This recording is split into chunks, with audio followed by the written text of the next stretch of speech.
So I heard this great story on the Moth Radio Hour on NPR about growing up in Africa, and I thought it was a really great argument for socialism.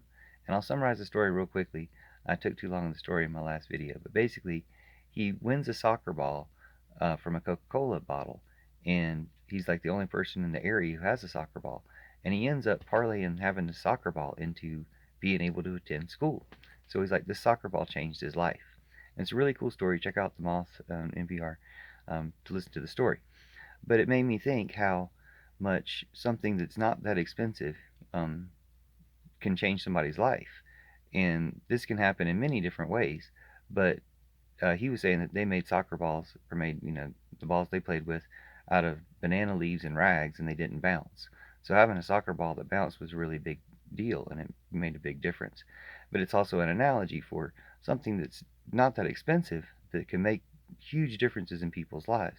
And the more of those things we have, the ability to produce lots of those things, like getting food to hungry people, just a meal, is way more important than what people do with huge amounts of money.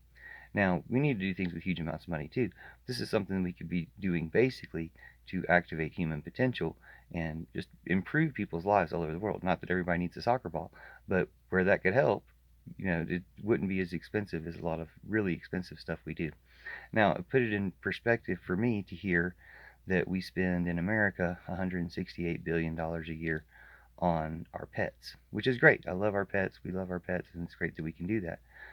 But it's also hearing reports that that number has put things in perspective, and I'm part of that. I spend probably $300 a year on my pets, a cat and a dog.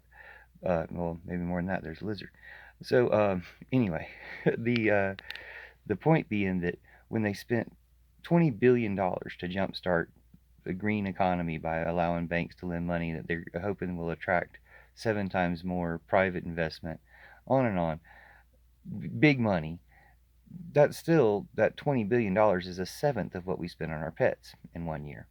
And what we spend on our pets in one year is a seventh of what the world spends on climate change, 1.5 trillion, um, in a year. But we need to spend more than that actually on addressing climate change. Well, all these things could be improved if people, individuals, and communities had just badly needed things, um, to prevent all sorts of other negative outcomes if they don't have that. Like having school in the first place is something that, if everybody had, would activate so much more. And it's something we can focus on, the things at the ground level, instead of all this pie in the sky stuff.